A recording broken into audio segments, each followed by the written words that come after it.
Hoy celebramos el Día del Padre en nuestro país. Me gustaría el día de hoy hablar de tres padres ejemplares, pero a la vez imperfectos. Se pueden quedar allí, si quieres te puedes quedar allí, no hay problema. Vamos a hablar de un Noé. Génesis capítulo 9, versículo 20 nos habla de este hombre, este Noé. Todos conocemos la historia de Noé. Dice que Noé había hallado gracia delante de los ojos de Dios. Y no es necesario volver a contar la historia, ustedes la conocen. Sin embargo, tenemos a este Noé que comete un error bien grande. Dice que después de que es salvado en el diluvio, siembra un viñedo, cultiva uvas, se prepara un rico vino y se emborracha. ¿No? Tenemos a un hombre que hace generalmente lo que hacemos todos los hombres, ¿verdad? Cuando celebramos la bendición de Dios, a veces no sabemos celebrarla con sabiduría. Y algo que hace este Noé precisamente es eso. Se emborracha. Génesis capítulo 9, versículo 20. Génesis 9, versículo 20, dice: Noé se dedicó a cultivar la tierra y plantó una viña. Un día bebió vino y se embriagó, quedándose desnudo dentro de su carpa. Es una historia que muchos conocemos. Sus hijos llegan, uno de ellos, ¿sí? Cam, se burla. En realidad el texto no lo dice de una manera muy clara, pero en los códigos de la antigüedad eso había sido una falta de respeto. Lo que él hace, va y le habla a los hermanos. Y los hermanos entienden que no pueden ver la desnudez del padre y entran sin verlo y lo cubren. Cuando Noé despierta y se entera de lo que había hecho uno de sus hijos, lo maldice fuertemente. Para nosotros nos resulta muy incomprensible este tipo de textos, pero algo que nos puede mostrar o que nos quiere enseñar es que cuando estamos intoxicados no tomamos buenas decisiones. Y nos podemos intoxicar no solo de alcohol, no solo de drogas. Hay muchas cosas que intoxican nuestro cerebro, nuestra forma de pensar. Muchas adicciones actualmente de todo tipo: adicción a las redes sociales, adicción al sexo, adicción al trabajo, adicción a la fama.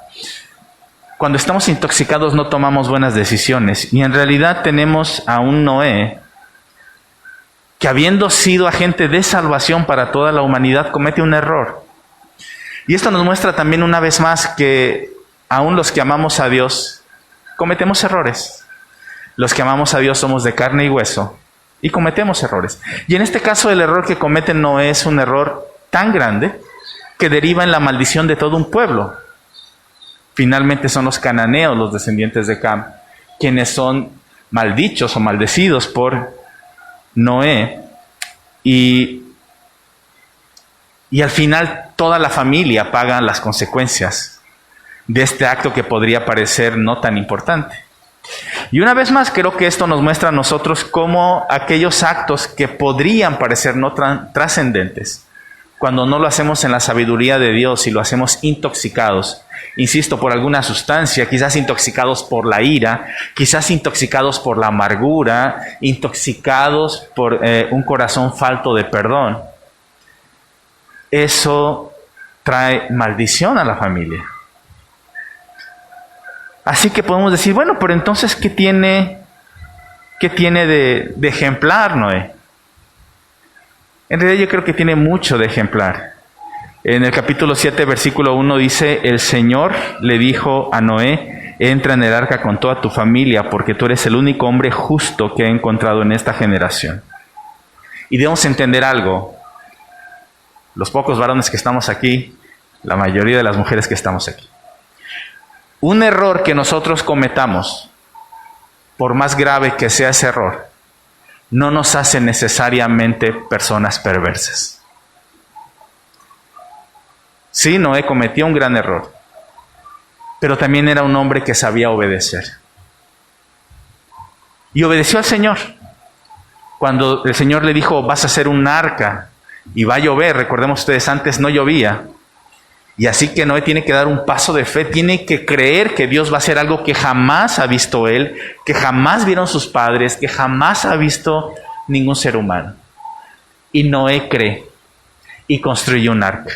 Y gracias a esta obediencia de Noé, a esta fe de Noé, no solo se salva su familia, mis hermanos, sino que si lo pensamos bien, todos nosotros somos descendientes de Noé. No es nuestro tatarabuelo. Y sí, un día se embriagó y eso hizo daño a su familia. Pero también es cierto, un día Noé confió. Un día Noé obedeció. Y fue capaz de construir junto con su familia un espacio de salvación y de bendición para él, para los animales, para las plantas y a final de cuentas para toda la humanidad. Y el reto quizás es este. Aquí solo tenemos a un padre. Ahí está. Ahorita solo tenemos a un padre presente. Pero el desafío no solo es para él, sino para todos nosotros. Construir un espacio donde nuestra familia pueda ser bendecida, como lo hizo Noé. Y si no construimos ese espacio, no estaremos cumpliendo con el llamado que Dios nos hace. Así que sí, Noé fue un padre ejemplar. No fue un padre perfecto. Fue un padre que se equivocó. Pero a la vez fue un padre que supo bendecir y ser de salvación para los suyos. También tenemos a un Abraham. Todos conocemos la historia de Abraham. De hecho, tan importante es Abraham que se le reconoce, se le llama nuestro padre Abraham, dice el pueblo de Israel. Y tenemos a este Abraham que es conocido por confiar tanto en Dios, hacerle caso. Pero también de pronto encontramos algunas manchas en la vida de Abraham. Como esposo llegó a tener tanto miedo que prefirió sacrificar a la esposa, ¿no? Para que no lo mataran. El caso de Abimelech, el caso de Faraón en Egipto. Y algo que generalmente se le recrimina mucho a Abraham es cuando cede ante la presión y ante la prueba. Si tienen su Biblia, por favor, ábranla ahí en Génesis capítulo 16. Dios ya le había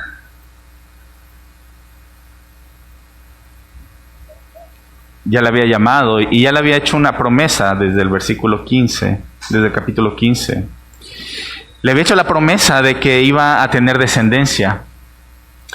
Pero él sabía que su esposa, que Sara, era una mujer estéril. Y en el capítulo 16 tenemos precisamente a Sara, bueno, en este momento todavía es Sarai. Recordemos que se le cambian el nombre, son Sarai y Abraham, y después se les cambia el nombre a Sara y Abraham. ¿Sí? Sarai, esposa de Abraham, no le había dado hijos, pero como tenía una esclava egipcia llamada Agar, Sarai le dijo a Abraham: el Señor me ha hecho estéril, por lo tanto, ve y acuéstate con mi esclava Agar, tal vez por medio de ella podré tener hijos. Abraham aceptó la propuesta que le hizo Sarai, entonces ella tomó a Agar, la esclava egipcia, y se la entregó a Abraham como mujer. Esto ocurrió cuando ya hacía 10 años que Abraham vivía en Canaán. Abraham tuvo relaciones con Agar y ella concibió un hijo. Al darse cuenta Agar de que estaba embarazada, comenzó a mirar con desprecio a su dueña. Entonces Sarai le dijo a Abraham: tú tienes la culpa de mi afrenta. Yo puse a mi esclava en tus brazos y ahora que se ve embarazada, me mira con desprecio. Que el Señor juzgue entre tú y yo. Y la historia continúa, ¿no? Parece una novela entre Abraham y Sara. Lo cierto es que tenemos a un Abraham que cede ante la presión de Sarai.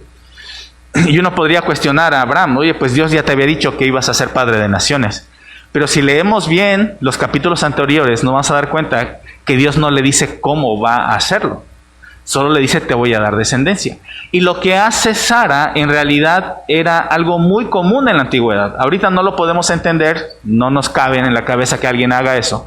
Pero en la antigüedad era algo que se hacía. Si una mujer no podía tener hijos, pues tenía siervas y entonces las ponía a disposición de su esposo, y los hijos de esa sierva pasaban a ser hijos de ambos, de la dueña, en este caso Sara, ¿no? Debía de ser así. Sin embargo, nos damos cuenta cómo la actitud de Agar era más bien como de soberbia para con esta mujer, y no como se esperaba que fuera una sierva que dijera, bueno, voy a tener un hijo, y se lo voy a entregar a mi señora. Sería algo muy similar, si lo piensan bien, a los vientres alquilados de ahora, ¿no? Gente que no puede tener hijos, pero que tiene muchos recursos, que contrata a una mujer para que ella tenga el hijo y una vez nacido lo entregue a la pareja. Ese no nos suena tan escandaloso, ¿verdad? Estamos más acostumbrados a eso. Pero era algo similar. Prácticamente prestaba su vientre esta mujer para tener un hijo. Lo cierto es que Dios no le había dicho exactamente a Abraham cómo iba a ser las cosas. Y entonces sería muy difícil realmente ser tan duros con Abraham, porque quizás él habrá pensado, bueno, quizás esto es lo que Dios quiere. Él me dijo que me iba a dar descendencia, se está dando la oportunidad, vamos a hacerlo. Sin embargo, sí hay un detallito que aparece en la historia. Nos encontramos que Abraham constantemente está platicando con Dios, pero en este momento no platica con Dios. En todo lo demás sí, se la pasa platicando con él. Por eso se le dice que fue el amigo de Dios, porque tenía esa confianza de platicar con él. Pero en esta situación tan importante, tal parece, el texto no lo dice, tal parece que a Abraham se le olvidó orar. Se le olvidó preguntarle a Dios, ¿estás de acuerdo con lo que mi esposa me está proponiendo? ¿Es eso lo que tú me estás mandando o no? Parece que no lo hace. Y tristemente también muchas decisiones que nosotros tomamos, no preguntamos a Dios. No oramos, no leemos la Biblia tratando de buscar sabiduría, no pedimos consejo de alguien sabio, no buscamos que el Señor nos hable a través igual de las circunstancias, todo en conjunto, para que Él nos pueda decir, esto es lo que yo quiero que tú hagas. Y ese parece ser el error de Abraham aquí. Al final nace este hijo, Ismael. Estos nos van a estar espantando a cada rato, ¿verdad? Estos globos. Y nosotros sabemos todos los problemas que se vinieron. Los problemas entre Agar y Sara, pero los problemas también entre los hijos, o mejor dicho, la descendencia de los hijos, entre los ismaelitas y los israelitas, que a la postre podrían ser los musulmanes y los judíos. Bueno, ¿qué tiene de ejemplar este Abraham como padre? Lo cierto es que tenemos a un padre que, a pesar de todo, se preocupa por ambos hijos. Génesis 17, versículo 15, está Dios hablando con Abraham y le dice, no, te voy a dar descendencia en Sara. Ahora sí ya le explica el plan, ya después de que nació el otro, ¿verdad? Le explica el plan. Dice el versículo 15, también le dijo Dios a Abraham, y a Sarai tu esposa ya no la llamarás Sarai, sino su nombre será Sara. Yo la bendeciré y por medio de ella te daré un hijo. Ya le está mostrando cuál era el camino. Tanto la bendeciré que será madre de naciones y de ella surgirán reyes de pueblos. Entonces Abraham inclinó el rostro hasta el suelo y se rió de pensar, ¿acaso puede un hombre tener un hijo a los 100 años y ser madre Sara a los 90? ¿Se dan cuenta que la única que se ríe no solo es Sara? ¿Se acuerdan cuando más adelante Dios visita a Abraham y le dice que va a tener hijos y dice que Sara se rió? Y tristemente, hermanos, y aquí sí, mea culpa de los varones en las iglesias, siempre insistimos en que Sara se rió. Pero este texto donde vemos claramente que Abraham también se rió. Los dos se rieron de incredulidad. No se estaban burlando de Dios, pero sí estaban riéndose como, ¿cómo es posible? No puede ser. No puede ser. Ambos, Abraham y Sara, lo hicieron. Y dice, por eso le dijo a Dios, dice el versículo 18, concédele a Ismael vivir bajo tu bendición. A lo que Dios contestó, pero es Sara, tu esposa, la que te dará un hijo. al que llamarás Isaac. Yo estableceré mi pacto con él y con sus descendientes como pacto perpetuo. En cuanto a Israel, yo te he escuchado. Yo lo bendeciré, lo haré fecundo y le daré una descendencia numerosa. Él será el padre de 12 príncipes. Tenemos entonces a un Abraham que se preocupa por sus 2 hijos. No solo pide por Isaac, él sabe que la promesa viene por Isaac. Sin embargo, él dice, Dios, acuérdate también de Ismael, porque tenemos a un padre que ama a todos sus hijos. Así que sí, Abraham también fue un padre ejemplar. ¿Que se equivocó en muchas ocasiones? Sí. Pero a final de cuentas tenemos a un padre que se preocupaba por los suyos, que amaba a los suyos, que bendecía a los suyos. Y el último padre sobre el cual vamos a reflexionar es Moisés. Moisés tuvo 2 hijos, Gersón y Eliezer, o Eliezer, dependiendo de la traducción que ustedes manejen. Obviamente tenemos a Moisés, todos conocemos la historia de Moisés, tenía una misión muy grande, tuvo un trabajo muy grande. Y lo cierto es que, no sé si se dieron cuenta o si han leído, no lo vemos mucho en una relación muy cercana con sus hijos. Tal parece que a Moisés le pasó el síndrome del pastor, ¿no? Por andar cuidando hijos ajenos, generalmente los pastores descuidan a sus propios hijos.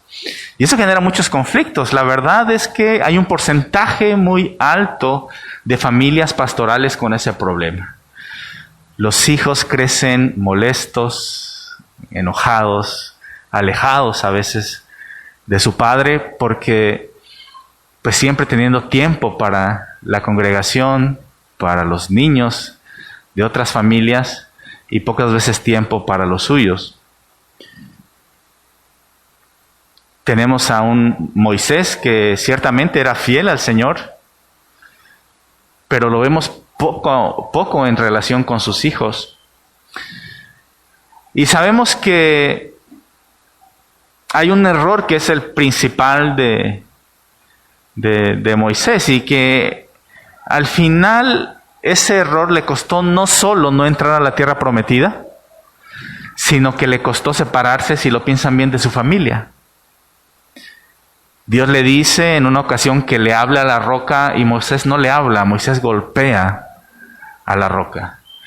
Y por el contexto nos damos cuenta que Moisés realmente estaba molesto, estaba enojado.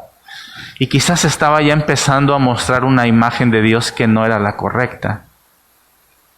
Y es ese error que a nosotros nos podría parecer muy pequeño. Siempre a mí me ha parecido muy grave. Honestamente, por más que se explica, me sigue pareciendo extremo la disciplina del Señor, pero ya habrá ocasión para preguntarle directamente a Dios, a ver, explícanos pues cuál fue realmente la gravedad del asunto. Pero lo cierto es que parece que el trabajo, la misión de Moisés, al final de cuentas, lo separa, insisto, no solo de su pueblo, sino que lo separa de su familia. Y en ese sentido, pues quizás ese es el error de Moisés como padre. Se enfocó tanto en trabajar para el Señor que descuidó a los suyos, descuidó a su familia. Sin embargo, también tenemos que reconocer que Moisés tenía muchísimas cualidades, las sabemos, pero me gustaría enfocarme prácticamente en una de ellas. Y es que era un hombre que sabía escuchar. Cuando él está administrando al pueblo y todos los problemas que había en el pueblo, él los resolvía. Su suegro Jetro vio esa situación y lo mandó a llamar y le dijo, ¿sabes qué, Moisés? Estás haciendo muy mal.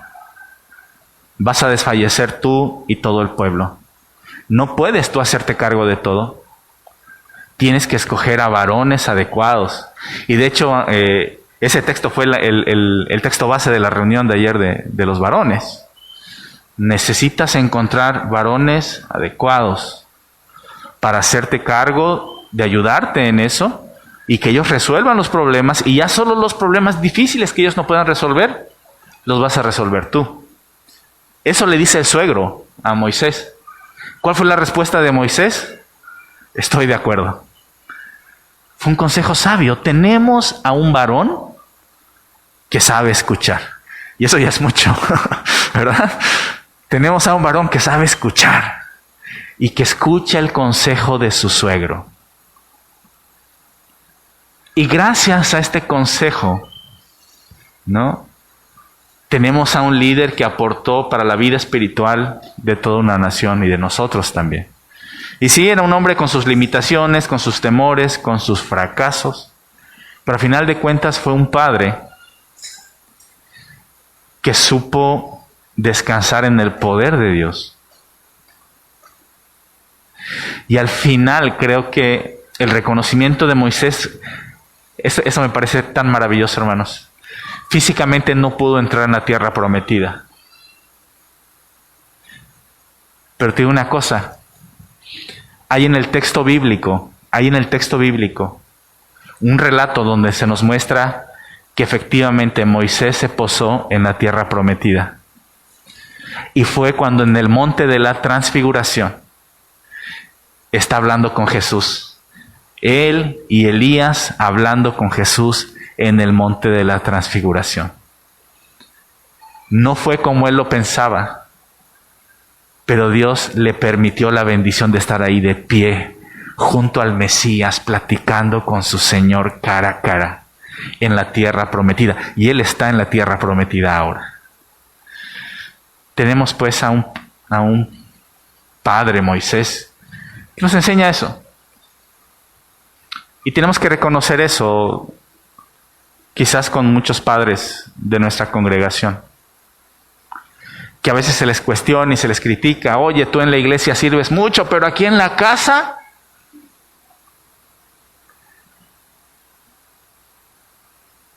Oremos por ellos. No son perfectos, Moisés no lo fue. Pero fue un padre que supo entregar lo mejor que tenía para que se cumpliera la voluntad de Dios. Fue un padre que supo fijar sus ojos en el Señor.